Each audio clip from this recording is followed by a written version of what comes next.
जय हिंद। आज के वीडियो में आप लोगों को यहाँ पर पूरी किताब के 100 MCQ बताने वाले हैं। बहुविकल्पी प्रश्न 100 बताऊंगा, इनसे अलग कुछ भी नहीं आएगा। क्योंकि देखिए मैंने इसको पढ़ा दिया है, लेकिन क्या है आपको रिवीजन करना है। जैसे आपने नहीं पढ़ा तो इनको याद कर लेना, और जैसे याद है तो आपका रिवीजन भी हो जाएगा। तो वीडियो को पूरा देखना और 100 में से आपको बताना कि कितने मालूम है आपको राइट आंसर। 100 देखिए ये 100 क्वेश्चन नहीं होंगे, 100 से बहुत ही ज़्यादा होंगे। इसमें देखिए रस, छंद, अलंकार, समास, प्रत्यय, उपसर्ग, उसके बाद में संधियाँ सारी, उसके बाद में यहाँ पर जो हिंदी गद्य साहित्य होता है, हिंदी पद्य साहित्य, तो सभी चीज़ें आप लोगों को इसी वीडियो में आप लोगों को सारी चीज़ें आप लोगों को बताने वाले हैं। तो आपको केवल वीडियो को पूरा देखना।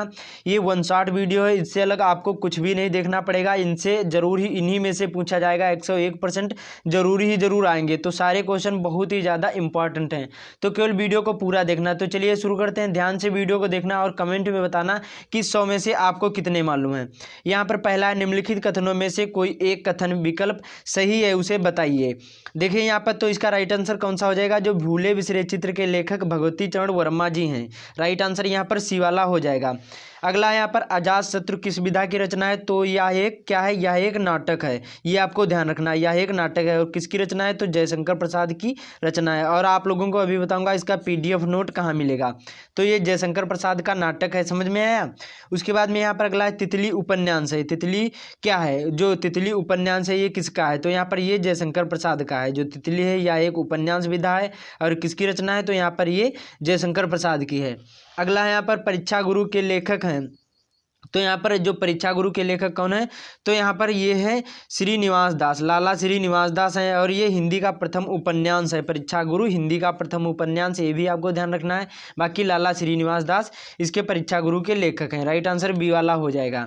अगला यहाँ पर भारत दुर्दशा किसकी रचना है। जो भारत दुर्दशा है ये किसकी रचना है, तो यहाँ पर भारतेंद्र हरिश्चंद्र की है। बहुत ज़्यादा ये इंपॉर्टेंट है। भारत दुर्दशा या प्रेम माधुरी, प्रेम प्रलाप, ये सभी यहाँ पर भारतेंद्र हरिश्चंद्र के ही रचना है। अगला यहाँ पर जो हिंदी साहित्य का इतिहास के लेखक कौन है, हिंदी साहित्य का इतिहास के लेखक कौन है, तो यहाँ पर आचार्य रामचंद्र शुक्ल जी हैं। राइट आंसर यहाँ पर ए वाला हो जाएगा। तो आपको वीडियो को पूरा देखना, 100 के 100 आप लोगों को क्वेश्चन करा दूंगा, इनसे अलग कुछ भी नहीं पूछा जाएगा। अगला यहाँ पर शुक्ल युग की समय सीमा है। तो यहाँ पर शुक्ल युग की समय सीमा कितनी है, 1919 से 1938 ईस्वी तक। तो ये यहाँ पर राइट आंसर ये वाला हो जाएगा। अगला यहाँ पर रानी केतकी की कहानी के लेखक कौन है, ईसा अल्लाह खां है। तो रानी केतकी की कहानी के लेखक कौन है, तो यहाँ पर राइट आंसर ए वाला हो जाएगा, ईसा अल्लाह खां है। ये आपको ध्यान रखना है। कमेंट में बताना कि आपको कितने मालूम है 100 में से, कमेंट में बताते चलना। उसके बाद में अगला यहाँ पर 84 वैष्णव की वार्ता के लेखक यहाँ पर तो कौन है, गोकुलनाथ जी हैं। 84 वैष्णव की वार्ता के लेखक कौन है, बहुत ज़्यादा इंपॉर्टेंट सारे क्वेश्चन हैं। मैंने ये question previous paper, unsolved paper, उसके बाद में यहाँ पर और विद्या क्वेश्चन बैंक, इनसे सारे से क्वेश्चन ये निकाले हुए हैं। तो बहुत ही ज़्यादा इंपॉर्टेंट हैं। अगला यहाँ पर हिंदी की प्रथम कहानी तो कौन है, यहाँ पर इंदुमती है। क्या है यहाँ पर हिंदी की प्रथम कहानी कौन है, इंदुमती हिंदी का प्रथम उपन्यास। तो यहाँ पर अभी आप लोगों को बताया कि परीक्षा गुरु। उसके बाद में यहाँ पर जो कफन है ये प्रेमचंद की रचना है, और ममता जयशंकर प्रसाद की है। अगला यहाँ पर छायावादी महाकाव्य है। जो छायावादी है ये महाकाव्य है, कौन सा है, तो इसमें देखिए जो प्रिय प्रवास है ये तो अयोध्या सिंह उपाध्याय हरिऔध का है। साकेत मैथिली शरण गुप्त का है। उसके बाद में जो कामायनी है ये जयशंकर प्रसाद की, और ये छायावादी महाकाव्य है। जो कामायनी है ये छायावादी महाकाव्य है, और जयशंकर प्रसाद की ये महाकाव्य है। ये आपको ध्यान रखना है। अगला यहाँ पर रीतिकाल के संबंधित रचना है। तो यहाँ पर बिहारी सतसई है, रीतिकाल से संबंधित रचना है। बाकी जो सूरसागर है ये भक्तिकाल से संबंधित है, और ये सूरदास की रचना है। उसके बाद में आखिरी कलाम ये पता नहीं किसकी है। उसके बाद में पद्मावत ये है यहाँ पर भक्तिकाल की, ये भी है। अगला यहाँ पर हो सके तो यहाँ पर शायद रीतकाल की ये भी है, लेकिन नहीं, यहाँ पर रीतकाल की नहीं होगी, यहाँ पर ये भक्तिकाल की ही है। अगला यहाँ पर मुंशी प्रेमचंद द्वारा संपादित पत्रिकाएं कौन है, तो यहाँ पर मर्यादा और हंस ये क्या है, मुंशी प्रेमचंद द्वारा ये दोनों पत्रिकाएं संपादित हैं। कौन कौन सी, मर्यादा और यहाँ पर और हंस, ये दोनों पत्रिकाएं हैं। तो समझ में आए, आप लोग वीडियो को पूरा देखना, सारे क्वेश्चन आप लोगों को 100 के 100 करवा दूंगा। अगला है यहाँ पर विसल देव रासो रचना है, किसकी है? तो यहाँ पर ये नरपत नल की है। राइट आंसर यहाँ पर ए वाला हो जाएगा। जो विसल देव रासो किसकी रचना है? तो नरपत नल की। अगला यहाँ पर कलम का सिपाही के रचनाकार, तो यहाँ पर अमृत राय हैं। बहुत ज़्यादा इंपॉर्टेंट ये वीडियो है। अगला यहाँ पर धर्मयुग के संपादक तो कौन है? यहाँ पर धर्मवीर भारती हो जाएंगे। राइट आंसर यहाँ पर सी वाला हो जाएगा। अगला यहाँ पर हिंदी का प्रथम कवि थे, हिंदी के जो प्रथम कवि कौन थे? तो यहाँ पर सरहप्पा थे। हिंदी के प्रथम कवि कौन थे? तो यहाँ पर सरहप्पा थे।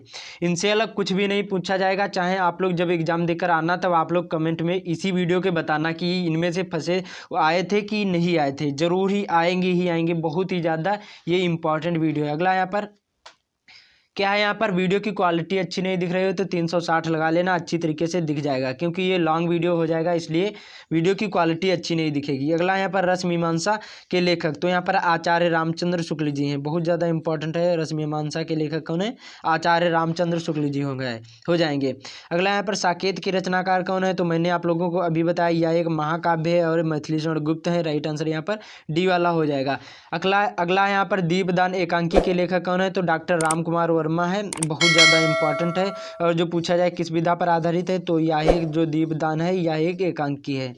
उसके बाद में या फिर पूछा जाए डॉक्टर राम कुमार वर्मा मतलब कौन से किस विधा के यहाँ पर वो हैं, तो यहाँ पर ये एकांकी के ये रचनाकार हैं। अगला यहाँ पर बाण भट्ट की आत्मकथा के लेखक कौन है? तो हजारी प्रसाद द्विवेदी। राइट आंसर यहाँ पर डी वाला हो जाएगा। बहुत ज़्यादा इंपॉर्टेंट है। उसके बाद में यहाँ पर अगला क्वेश्चन कौन सा है?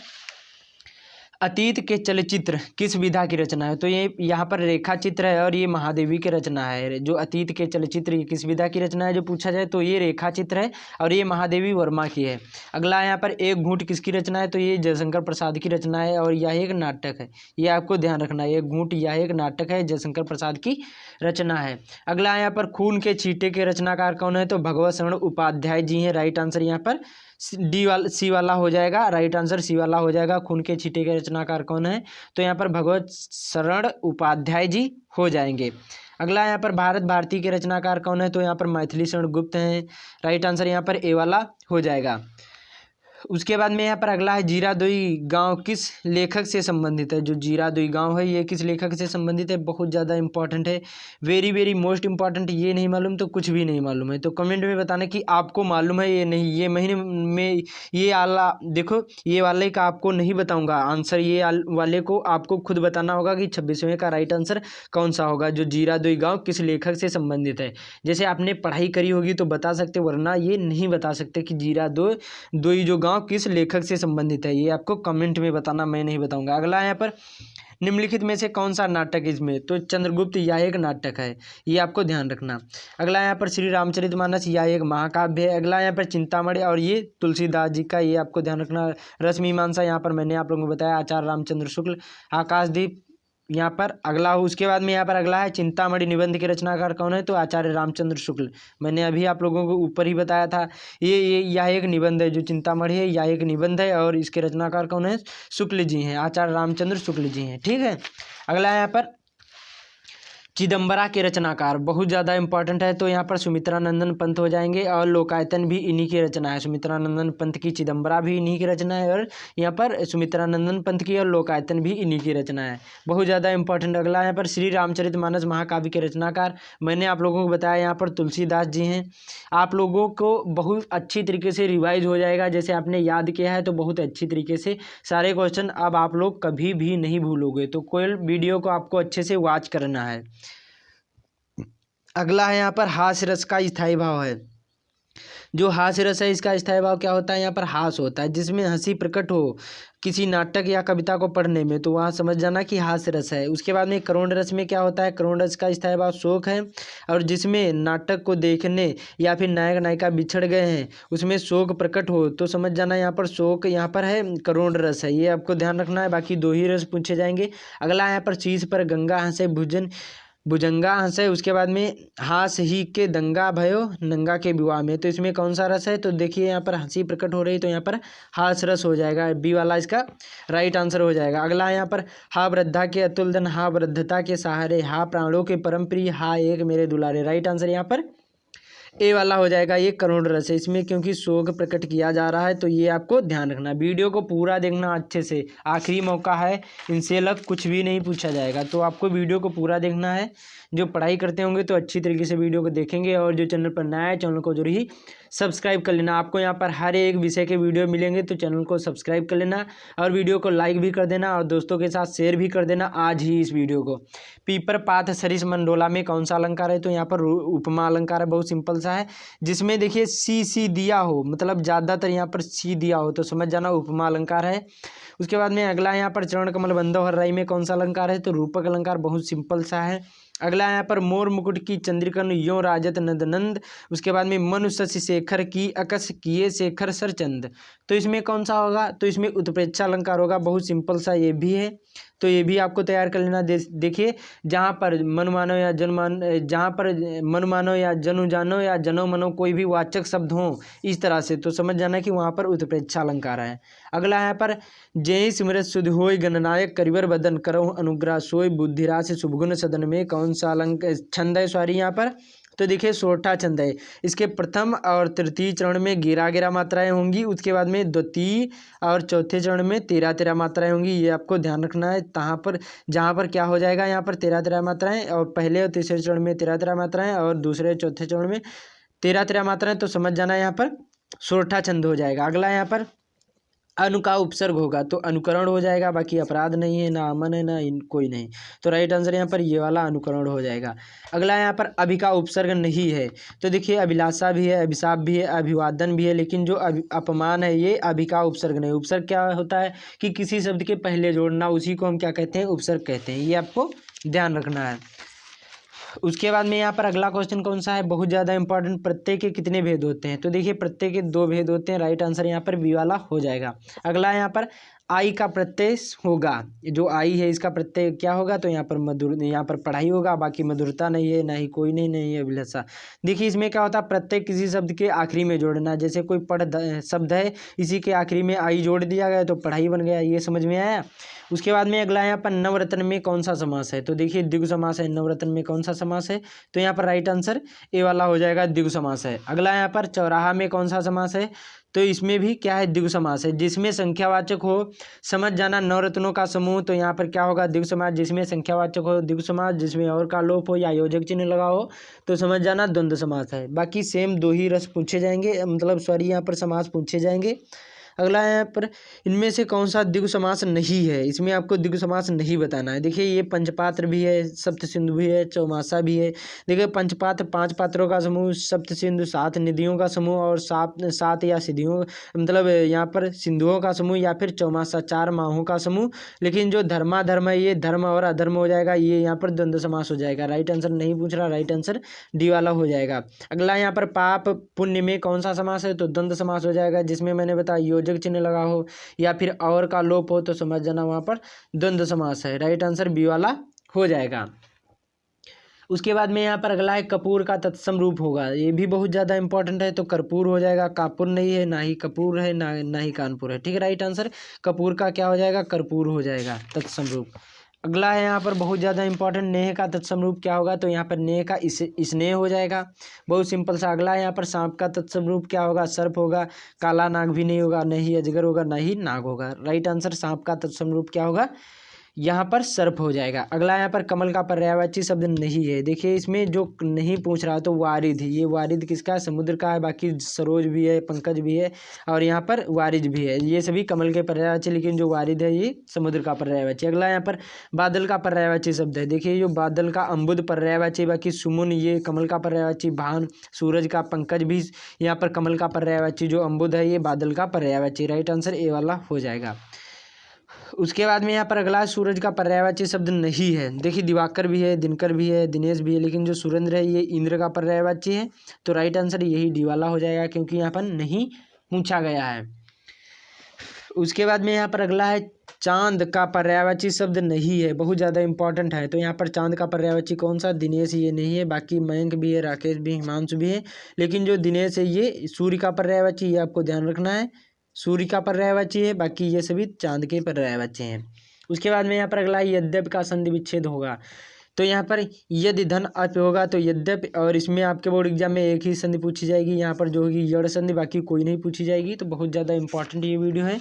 उसके बाद में यहाँ पर अगला क्वेश्चन कौन सा है, वेरी वेरी मोस्ट इंपॉर्टेंट कौन सा है, स्वागत में कौन सी संधि है, जो स्वागत है इसमें कौन सी संधि है। तो यहाँ पर यड़ संधि हो जाएगी और इसका संधि विच्छेद क्या होगा, यहाँ पर सु, उसके बाद में धन आगतम हो जाएगा, क्या होगा, आगतम, ये इसका संधि हो जाएगा, संधि विच्छेद हो जाएगा स्वागतम का। अगला यहाँ पर यण संधि की का सूत्र होता है तो इको यड़च होता है, ये आपको ध्यान रखना है। उसके बाद में फलाय शब्द रूप है, तो यहाँ पर देखिए जो फलाय शब्द रूप है ये चतुर्थी विभक्ति और एक वचन है, ये आपको ध्यान रखना है। उसके बाद में ये यहाँ पर 58 क्वेश्चन हुई है, उसके बाद में 59 हुई है, 58, और उसके बाद में अब आप लोगों और यहाँ पर दिखा दूँ और सारे क्वेश्चन, आपको केवल वीडियो को पूरा देखना। ये एक ही वीडियो में सारे क्वेश्चन आप लोगों को करवा दूंगा, जिससे आपके बोर्ड एग्जाम में बहुत ही अच्छे मार्क आए। तो आप लोग वीडियो को पूरा देखना अच्छे से, तभी आप लोगों के समझ में आएंगे। उसके बाद में यहाँ पर अगले क्वेश्चन की ओर चलते हैं, बहुत ज़्यादा इम्पोर्टेंट है। तो क्या है यहाँ पर, भारतेंदु युग का काल निर्धारण है। तो यहाँ पर 1850 से और 1900 तक ये भारतेंदु युग का काल निर्धारण है, ये आपको ध्यान रखना। अगला यहाँ पर यहाँ पर कलम का सिपाही के लेखक कौन है, तो अमृत राय जी हो जाएंगे। राइट आंसर यहाँ पर ये वाला हो जाएगा। अगला यहाँ पर इनमें से कौन सा संस्मरण लेखक है, तो यहाँ पर कन्हैया लाल मिश्र प्रभाकर जी हैं। अगला यहाँ पर मेरी कॉलेज डायरी के लेखक कौन है, तो धीरेन्द्र वर्मा, ये आपको ध्यान रखना, बहुत ज़्यादा इंपॉर्टेंट है। उसके बाद में यहाँ पर आवारा मसीहा किस विधा की पर आधारित है, तो ये एक जीवनी है और ये विष्णु प्रभाकर की जीवनी है, ये आपको ध्यान रखना है। रचित जीवनी है, विष्णु प्रभाकर द्वारा रचित ये जीवनी है। अगला यहाँ पर इनमें से रीतकाल के कवि हैं, तो यहाँ पर बिहारी लाल जी ये रीतकाल के कवि हैं, ये आदिकाल के चंद्रबरदाई हैं, तुलसीदास है, तो भक्तिकाल के जयशंकर प्रसाद छायावादी युग के हैं। अगला यहाँ पर कामायनी किस कवि की रचना है, तो यहाँ पर ये जयशंकर प्रसाद की रचना है। मैंने आप लोगों को अभी बताया कि महाकाव्य ये एक महाकाव्य है, ये भी आपको ध्यान रखना है। उसके बाद में यहाँ पर अगला है परशुराम की प्रतीक्षा के रचयिता, बहुत ज़्यादा इंपॉर्टेंट, तो रामधारी सिंह दिनकर की है। उर्वशी भी इन्हीं की रचना है, ये आपको ध्यान रखना है, बहुत ज़्यादा ये दोनों इंपॉर्टेंट है। अगला यहाँ पर प्रिय प्रवास महाकाव्य के रचनाकार मैंने आप लोगों को अभी बताया अयोध्या सिंह उपाध्याय हरिऔध जी हैं। उसके बाद में चिदम्बरा के रचनाकार सुमित्रानंदन पंत जी हैं, ये वाला इसका राइट आंसर हो जाएगा। अगला यहाँ पर उप का उपसर्ग होगा, तो यहाँ पर उप का उपसर्ग क्या होगा, उपयोग भी होगा, उपनाम भी होगा, अपराध नहीं होगा। राइट आंसर ये भी दोनों हो जाएंगे। उसके बाद में धर्माधर्म में कौन सा समास है, तो द्वंद्व समास है, जिसमें और का लोप हो, धर्म और अधर्म हो जाएंगे, तो और का लोप हो जाएगा, तो यहाँ पर द्वंद्व समास, जिसमें संख्यावाचक हो उसमें द्विगु समास। चरण कमल बंधोहर्राई में कौन सा अलंकार है, तो यहाँ पर चरण कमल बंधोहर्राई में रूपक अलंकार है। अगला यहाँ पर हास्य रस का स्थायी भाव, यहाँ पर हास हो जाएगा। उसके बाद में यहाँ पर किस छंद की पहले और तीसरे चरण में 11 मात्राएं होती हैं, तो यहाँ पर सोरठा छंद में 11 मात्राएं होती पहले और तीसरे चरण में, और यह दोहे का उल्टा होता है, जो सोरठा होता है या दोहे का उल्टा होता है, ये भी आपको ध्यान रखना है। उसके बाद में यहाँ पर अगला है ओठ का तत्सम रूप होगा, तो यहाँ पर ओष्ठ हो जाएगा तत्सम रूप, ये भी आपको ध्यान रखना है।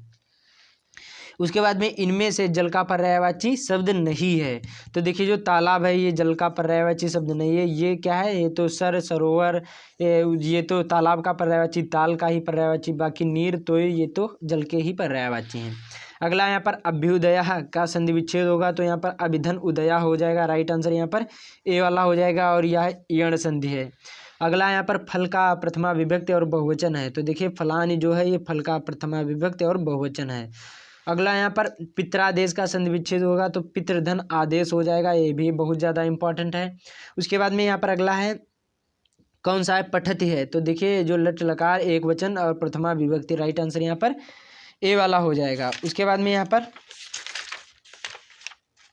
अगले क्वेश्चन की ओर चलते हैं, बहुत ज़्यादा इंपॉर्टेंट है, आप लोग वीडियो को पूरा देखना। ये 100 क्वेश्चन ही नहीं, 100 से बहुत ज़्यादा हो जाएंगे, क्योंकि ये 200 तक निकल जाएंगे, तो आपको केवल वीडियो को पूरा देखना, वेरी वेरी मोस्ट इंपॉर्टेंट है। यहाँ पर अगला क्वेश्चन कौन सा है, भारतेंदु युग की कला अवधि है, तो यहाँ पर 1850 से 1900 तक है, राइट आंसर यहाँ पर ये वाला हो जाएगा। अगला यहाँ पर शुक्ल युग के लेखक हैं, तो यहाँ पर रामचंद्र शुक्ल हैं, बाकी यहाँ पर जयशंकर प्रसाद, महादेवी वर्मा, ये तो क्या है, ये सभी छायावादी युग के कवि हैं, और जो यहाँ पर ये लेखक हैं, और ये जो भारतेंदु हरिश्चंद्र हैं, ये तो भारतेंदु युग के लेखक हैं।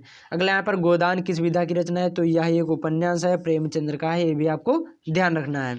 उसके बाद में दीपदान किस विधा पर आधारित है, तो दीपदान एकांकी है और मैंने आप लोगों को बताया ये डॉक्टर राम कुमार वर्मा की है, ये आपको ध्यान रखना है। जो दीपदान एकांकी किस विधा की है, तो ये एकांकी है, किसकी है, तो डॉक्टर राम कुमार वर्मा की है। अगला यहाँ पर आवारा मसीहा कृत के लेखक विष्णु प्रभाकर जीवनी है, यह एक क्या है, किस विधा पर आधारित है, तो यह एक जीवनी है। अगला यहाँ पर अजातशत्रु के नाटक के रचनाकार कौन है, तो जयशंकर प्रसाद जी हैं, ये भी बहुत ज़्यादा इंपॉर्टेंट है। अगला यहाँ पर बाणभट्ट की आत्मकथा के लेखक कौन है, तो यहाँ पर हजारी प्रसाद द्विवेदी हो जाएंगे राइट आंसर। और यह एक आत्मकथा, ये भी आपको ध्यान रखना है। राइट आंसर डी वाला हो जाएगा। शिक्षा और संस्कृत के लेखक कौन है, डॉक्टर राजेंद्र प्रसाद। उसके बाद में यहाँ पर अगला है परमाल रासो का यहाँ पर रचना के कवि हैं। तो देखिए जो परमाल रासो रचना के कवि कौन है, तो देखिए जगनीक हैं। और ये किस काल की जो रचना है, तो ये आदिकाल की रचना है, ये भी आपको ध्यान रखना। आधुनिक काल की समय सीमा कितनी है, 1843 से और आज तक, ये आधुनिक काल की रचना है। मतलब यहाँ पर समय सीमा है, सॉरी यहाँ पर समय सीमा है।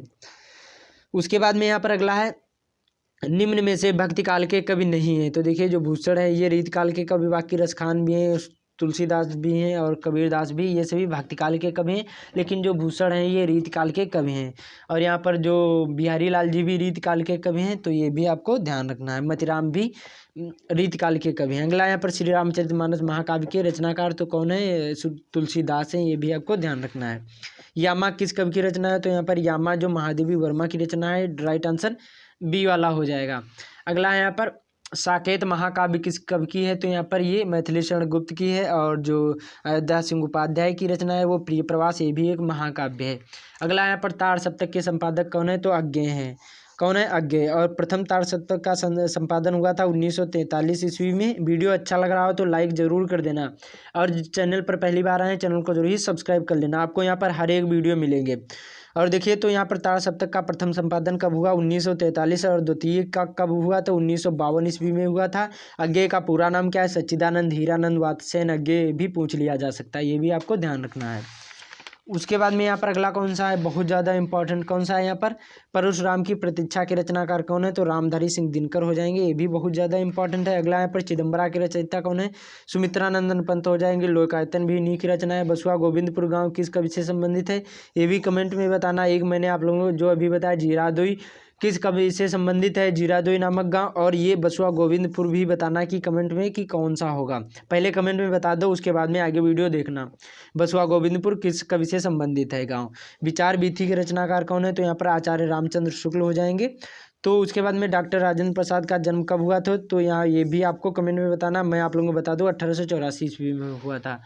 तो ये थे आपके 100 क्वेश्चन जो आपके बोर्ड एग्जाम की दृष्टि से वेरी वेरी मोस्ट इंपॉर्टेंट थे। तो आप लोग ये जरूर ही तैयार करके जाना। नहीं तैयार थे तो एक बार वीडियो और देख लेना, अच्छी तरीके से आप लोगों को तैयार हो जाएंगे। और कमेंट में बताना कि आपको इनमें से कितने मालूम थे। तो इस वीडियो को ज़्यादा से ज़्यादा शेयर कर देना, और जो चैनल पर नया है चैनल को जरूर ही सब्सक्राइब कर लेना। तब तक के लिए ये वीडियो देखिए, और बाकी इसका PDF नोट चाहिए तो लिंक डिस्क्रिप्शन में मिल जाएगा टेलीग्राम का, वहाँ से ज्वाइन करिए और इसका PDF नोट प्राप्त कर लीजिए। तो मिलते हैं अगले वीडियो में, चैनल को जरूर ही सब्सक्राइब कर लेना। तब तक के लिए जय हिंद। ये वीडियो देखिए तब तक के लिए।